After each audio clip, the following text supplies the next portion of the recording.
책에서 이렇게 얘기합니다. 사탄이 한 도시를 완전히 장악한다면 어떤 모습일까? 교회는 매 주일 사람들로 차고 넘칠 것이다. 그러나 교회에서는 그리스도가 선포되지 않을 것이다. 그렇다. 그리스도 없는 교회는 사탄이 만들려고 하는 교회이다. 여러분, 그리스도가 무슨 뜻이에요? 예수님. 그렇죠. 자, 그리스도가 예수님이라, 우리는 예수님이라고 얘기하죠. 좀 이따 얘기할게요. 자, 예수님이 없는 교회는, 예수 그리스도가 없는 교회는 상상할 수가 없어요. 그건 교회가 아니기 때문에 그래요. 그렇죠. 자, 여러분의 가정에, 저희는 가족이 6식구예요. 거기에서 강희가 막내인데, 강희가 없는 우리 가족은 상상할 수가 없어요. 그리고 여러분들의 어떤 삶 가운데에서도 마찬가지죠. 뭐가 없는 것은 상상할 수 없어. 이렇게 얘기할 때가 있죠. 사실은. 근데 이상하게도 요 근래 설교 속에서 그리스도가 선포되지 않거나 그리스도가 없는 말씀들이 있습니다. 축복에 치우치고 때로는 말씀이라고 하기에도 부끄러운 정치적인 메시지가 그냥 교회 강단에서 울려 퍼지는 경우들도 있습니다. 도덕적인 설교들도 있어요. 그리고 교회 행정이나 성도들의 삶하고 전혀 상관없이 교회가 흘러가는 경우들도 많이 있고요. 근데 참 이상하게도 예수님을 그리스도라고 믿고선 우리가 신앙생활 하는데도 불구하고 더 이상 우리가 그리스도를 찾지 않는다면 우리는 참 이상할 거예요. 교회 올 때 여러분들이 어떤 마음을 가지고 오세요? 우리 친구들은 어떤 마음을 가지고 오세요?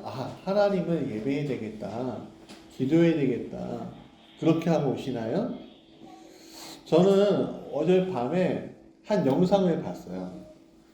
CBS에서 나온 영상인데 이집트의 곱티 기독교라고 그러니까 되게 오래된 기독교 교회가 있어요. 교단이 있습니다. 천주교하고 비슷한 거예요. 비슷해요. 근데 그 교회를 이제 PD가 방문해서 예배를 드리는데 되게 놀라워하는 거예요. 개신교 전통으로 예배드리는 우리하고는 사뭇 다른 예배가 진행되고 있더라고요. 그 예배는 2시간 정도 진행되는 예배였는데 전통으로 매 시간마다 성찬을 하고 오직 그리스도 중심의 예배. 그러니까 하나님 중심의 예배가 아닌 다른 것은 찾아볼 수가 없는 거예요. 그러니까 교회가 우리가 예배 드릴 때나 우리 교회의 모든 순간들이 누구 중심으로 흘러가야죠? 하나님 중심으로 가야 되잖아요. 그렇죠? 우리는 하나님을 예배하기 위해 모인 거지 우리끼리 교제하기 위해 모인 게 아니에요. 여러분이 목사님이 여기에서 설교한다고 여기에 목사님만 있는 것이 아니라 목사님 앞에 또 뒤에 여러분 옆에 누가 계신다고요? 그렇죠. 하나님이 계신다는 상상을 한번 해보세요. 실제로 계시지만. 그러니까 우리는 하나님께 예배드리는 거예요. 여러분이 만약에 하나님을 만났다고 생각해 보세요. 그러면 꾸벅꾸벅 졸 수 있을까요? 아니죠. 하나님이 여러분 앞에 계신다고 하면 여러분이 어저께 엄청난 피곤한 일이 있었어도 너는 절대로 깜빡거리지도 못할 거예요. 여러분, 하나님이 여러분 눈앞에 계신다고 생각해 보세요. 그러면 여러분들이 예배에 대한 자세나 또 예배의 마음가짐이나 예배가 가지고 있는 그 거룩함을 여러분들 느낄 수가 있겠죠. 근데 생각하기 나름이에요. 이곳에 하나님을 발견하는 사람들은 그렇게 예배 드리는 거고요. 하나님을 발견하지 못하는 사람들은 자꾸 옆에 보는 거예요. 자꾸 딴 생각할 수밖에 없는 거죠. 여러분, 여기는 그냥 우리 하랑이 왔으니까 하랑이 만나러 가야지? 그런 것이 아니에요. 누구 왔으니까 누구 만나러 와야지? 그런 것이 아니에요. 여기는 오직 하나님을 예배하기 위한 장소인 거예요. 예배가 끝난 다음에 교제가 있는 거예요. 여러분, 하나님과의 교제가 먼저 진행이 된 다음에 우리 간의 교제가 있는 거예요. 근데 우리 간의 교제가 먼저 되면요, 그거는 예배가 될 수 없는 겁니다. 우리가 하나님 앞에 예배 드린다는 것은 우리의 온 마음과 정성을 다 드린다는 거예요. 그러면 어떤 일이 일어나냐면요, 내가 가진 모든 것들이 다 하나님 것이다 라는 사실을 깨닫게 되는 거예요. 근데 그런 마음을 가지고 예배드리지 않고 그냥 오면요, 우리는요, 그리스도가 없는 예배, 하나님이 없는 예배를 우리가 드릴 수밖에 없는 거가 되겠죠. 그러면 우리는 모일 이유가 없는 거예요. 예수님은 그리스도시다라고 우리는 정의하고 있죠. 성경은. 자, 그리스도라는 말은 히브리어로는 메시아라는 뜻이고요. 우리말로는 구세주라는 뜻이에요. 또 기름 부음 받은 자라는 어원론적인 이야기도 있죠. 기름을 받은 자, 부음 받은 자. 자, 그러면 그리스도이신 예수님이 이 땅에 오셨는데 왜 오셨을까요? 말해봐, 괜찮아. 왜 오셨죠? 하나님이 있는 거 알리기 위해. 오! 두 번째. 우리의 죄를 없애기 위해. 우와, 박수 한번 쳐주세요. 여기서 막 나를 혼란스럽게 만들었는데 오늘 집중하게 만드네. 맞아. 우리의 죄의 문제를 해결해 주시기 위해 하나님의 육신을 입어서 이 땅에 오신 거예요. 그것을 뭐라고 세 글자로 보내면 따라해보세요. 성육신. 성육신 하셨다라고 얘기하는 거예요. 그러니까 성육신이란 말은 여러분들이 자꾸 기억하세요. 성육신이란 성스러운 거룩할 분이 육신을 입었다라고 얘기하는 거예요. 우리의 죄의 문제를 해결하기 위한 방편이 그것밖에 없었던 거죠. 그래서 예수님은 어떤 걸 쓰셨어요? 우리의 죄를 위해서? 십자가에서 죽어. 박수 한번 쳐주세요. 이 초등학교 1학년. 야, 대단한데? 누구 아들이니? 자, 십자가에 못 박혀 죽으실 수밖에 없었다는 거예요. 누구 죄 때문에? 너의 죄 때문에? 너 때문에? 나 때문에. 그렇죠? 우리 때문에. 라고 얘기해요. 근데 그럼에도 불구하고 우리는 구원자 예수님에 대해서 생각하기를 많이 생각하는데 어떻게 생각하냐면 치유자, 치료자, 명상가, 선지자, 선생님, 영감을 주는 분, 이런 식으로 우리가 우리의 필요에 대해서, 우리 니즈라고 얘기하죠. 필요에 따라서 예수님을 자꾸만 변화시켜요. 근데 괜찮아요. 변화시킬 수 있죠. 근데 근본적인 하나, 우리를 구원해 주시기 위해 오셨다는 것을 잊지 마세요. 그러면 우리가 죄에 빠지면 왜 무슨 문제가 있길래 우리를 구원해 주신 거죠? 우리가 왜 죄의 문제 때문에 우리의 죄가 많잖아. 죄 때문에 오셨잖아요. 우리를 살리기 위해. 그래, 살리기 위해. 그걸 구원이라고 하죠. 예, 알았어. 다른 친구한테도 물어볼게. 똑똑하구나. 근데 왜 우리가 죄를 지어서 예수님이 오셨는데, 그 우리가 죄를 지으면 어떤 일이 일어날까요? 우리가 죽어요. 그래. 비슷해. 거의 95%. 우리 죄 같이 벌을 받아요. 벌을 받아. 어떤 벌을 받을까? 그게 답이에요. 오, 지옥 가. 지옥을 왜 가? 근데 그 지옥 가는 거는 우리가 조금 풀이하면 이렇게 해요. 영원한 사망으로 가기 때문에 그런 거예요. 영원한 사망이 뭐예요? 몰라요. 하나님과 동행하지 않고 외로이 사는 거예요. 우리의 창조 목적은 하나님과 동행하며 풍성히 사는 건데, 우리가 죽기 전에 예수님을 믿지 아니하면 우리가 영원하게 홀로 이 공허한 우주에서 살아갈 수밖에 없기 때문에 예수님이 오신 거예요.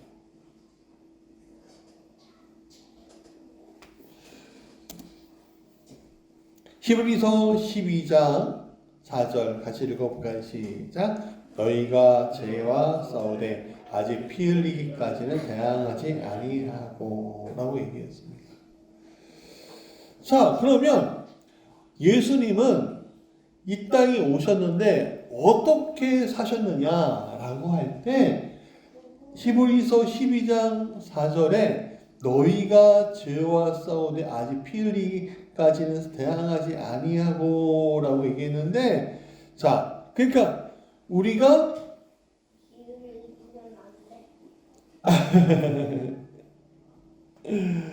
자, 그러니까 죄의 문제에 대해서는 말은 하지만 우리에게 주는 이 죄에 대한 심각성에 대해서는 그냥 뛰어넘어 버리는 그것이 아니라 우리 본질적인 것들.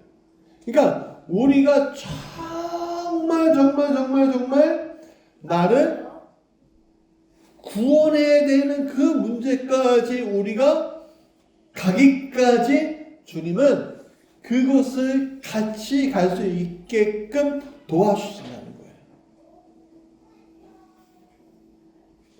그러니까 하나님은 오늘 우리에게 그리스도를 주심으로 말미암아 내가 그리스도만 믿으면 내가 나의 모든 문제가 해결이 되는 거구나 라는 사실을 알게 만드시기까지 가시는 거예요. 그래서 두 번째 같이 읽어볼까요? 시작. 예수는 근본적인 완전한 문제 해결이다 라는 거예요. 자, 우리가 이렇게 생각해요. 하나님, 저 태어날 때부터 좀 모나게 태어난 것 같아요. 친구도 별로 없고요. 왜 없을까요? 없어요. 주님, 제가 마음이 너무 괴로워요. 주님, 제가 계속 아픕니다. 우리의 이런 괴로움과 아픔, 그런 것들이 있잖아요. 또 필요한 것들이 있잖아요.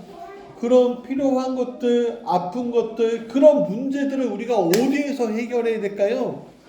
우리를 구원해 주신 예수 그리스도로부터 시작이 되는 거예요. 중풍병자를 예수님께서 마가복음 9장 5절에 고치셨을 때 이렇게 얘기해요. 자, 중풍병을 고치시면서 예수님은 이렇게 얘기해요. 내 죄 사함을 받았느니가 하는 말과 일어나 걸어가라 하는 말 중에 어느 것이 쉽겠느냐.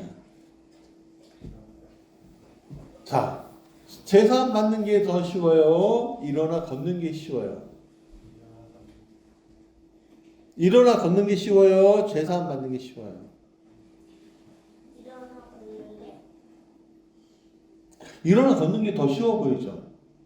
아니요. 놀랍게도 죄 사함 받는 게 더 쉬워요. 왜? 예수님이 오시기 전까지는 죄 사함 받는 게 그렇게 어려운 일이었지만 우리가 예수님이 오신 다음에는요, 죄 사함 받는 게 너무너무 쉽게 되었어요. 왜? 예수님을 믿기만 하면 되니까. 예수님이 내 구세주라는 것을 믿기만 하면 되니까 그런 거예요. 오늘 우리를 도우시는 게 우리의 문제 해결만을 위해서 오신 게 아니라고요.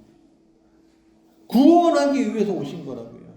나의 본질적인 문제를 해결하기 위해서 성경에는요, 죄라는 단어가 1215번이 나온대요. 제가 세보지 못했어요. 근데 죄라는 단어가 1215번이 나온대요. 이 죄로부터의 구원이 정말 우리에게는 필요 불가한 거예요. 꼭꼭 필요한 거예요. 왜? 내가 구원받아야 되잖아요. 지옥 가는 것이 아니라 천국 가야 되잖아요. 하나님과 동떨어져 사는 것이 아니라 하나님과 동행하며 살아야 되잖아요.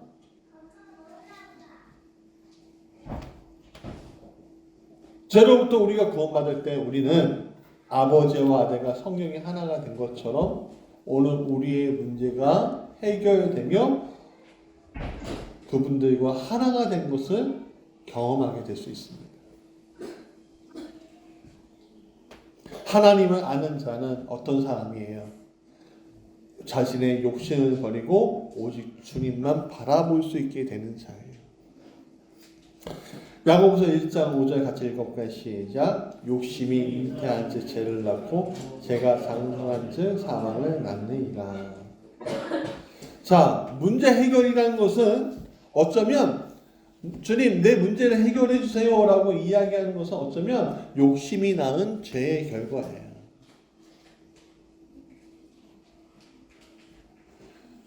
그러니까 우리가 죄의 문제를 해결하면은 욕심의 문제도 해결이 되는 거예요. 여러분, 우리에게 욕심은 뭐예요?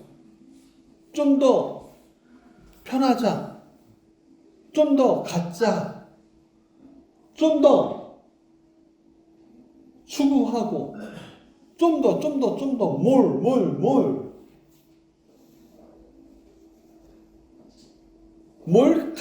계속 내가 가지고 독점해야 되는 게 나예요. 어떤 사람은 친구를 독점하지 않으면 안 되는 친구들이 있어요. 사람이 있어요. 얘 아니면 안 돼. 예를 들어 우리 교회 왔는데 우리 친구들 있잖아요. 오면 쟤하고 나하고 친하니까 얘하고는 친하면 안 돼. 얘는 내 거야.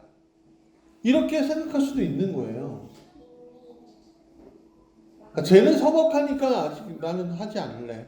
이거 차단해버리는 것도 죄의 문제인 거예요.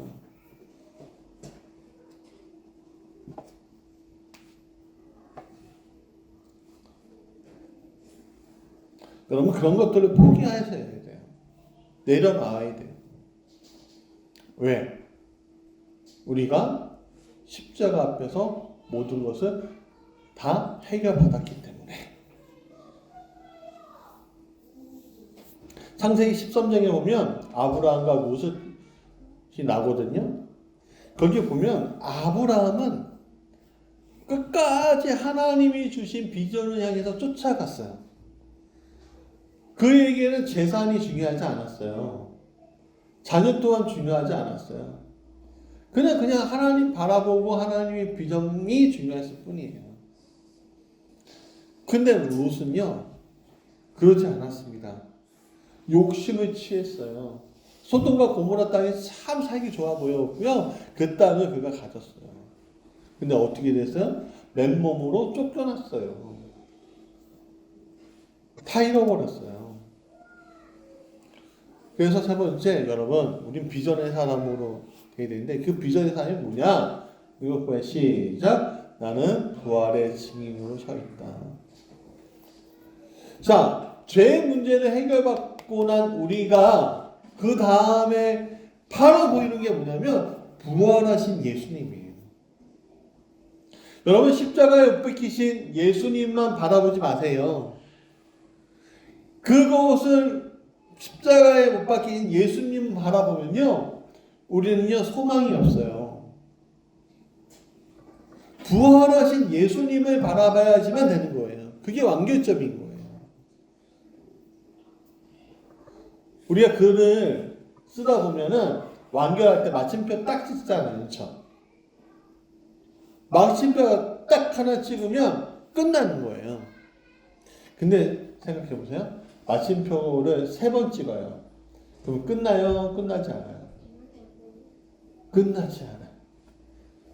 열린 결말이 돼버릴 경우가 있어요. 글을 보면. 근데 예수님의 부활은 마침표 하나 딱 찍는 거예요. 그게 우리의 소망이 되는 거죠.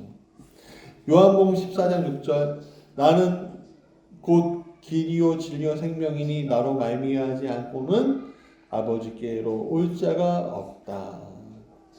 사랑하는 여러분, 오늘 아버지께로 오는 믿음의 사람이 되어야 돼요. 그래서 그러면 부활하신 예수님을 만날 수가 있는 거예요. 자, 이해 들어오고 혹시 목사님이 부활하신 예수님이에요? 아니죠. 거기는 확 들어요. 한빛, 다시 한번 물어볼게. 고개를 막 흔들어. 아니에요, 그래. 알았지? 혹시 목사님이 부활하신 예수님이에요? 아니시. 한별아, 혹시 여기 강희가 부활하신 예수님이야? 아니죠? 그럼 부활하신 예수님은 어디 계세요? 하늘에 계시고 또 우리 마음속에도 계시고 또 우리 머릿속에도 계시고 또 여기에도 계시죠? 그렇죠? 맞아요. 여기에 계신 거예요. 자, 근데 그 부활하신 예수님은 우리가 어떻게 해야 돼? 증언해야 되는 거예요. 여기 마리아라는 사람이 있어요. 마리아는 죄가 많은 사람이었대요. 막달라 마리아인데. 왜요? 죄가 너무너무 많은 사람이었대요. 왜요? 그래서 그런 문제에 어려움 많이 당했어요. 사람의 관계에 대한 문제도 있었고 자기의 삶에 대한 문제도 있었대요. 어려움 많이 당했어요. 근데 그녀가 예수님을 만나자 죄의 문제가 해결이 되어버렸네요.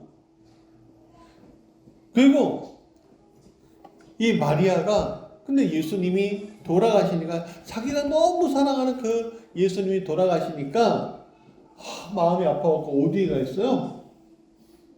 예수님 앞에 가 있죠? 근데 예수님의 문이 열려 있어요? 닫혀 있었어요? 열려 있었어요. 열려 있었어요. 마리아는요, 예수님의 제자였지만 끝까지 지키던 제자였어요. 근데 무덤 문이 열린 것을 보고서 너무너무 마음이 아파하고 울면서 예수님 어디 계실까? 근데 그 동산지기처럼 보이는 두 사람이 그 무덤가에서 있을 때 예수님 혹시 여기 계신 분 못 봤나요? 못 봤나요? 막 그랬는데 그 두 명이 누구예요? 천사죠. 그렇죠. 그리고 그 뒤에 누가 계셨어요? 예수님이 계셨는데 동산지기인 줄 알았어요. 혹시 예수님 못 보셨어요? 그러니까 이 마리아에게 예수님이 뭐라고 했습니까? 뭐라고 했어요? 마리아야 그랬어요. 마리아야. 그 말 한마디 듣는 순간에 이 마리아는 어떻게 했습니까? 제자들에게 달려가고 예수님이 살아나셨습니다. 예수님이 살아나셨어요. 저에게 보이셨어요. 하고 외쳤단 말이에요.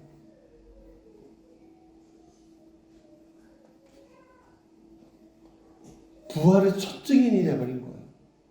사랑하는 여러분, 오늘 가정 속에서, 오늘 우리의 삶 속에서, 우리의 모든 곳에서 여러분들은 부활의 증인인데 어쩌면 여러분들이 속한 공동체에서 부활의 첫 증인이 될 수도 있어요.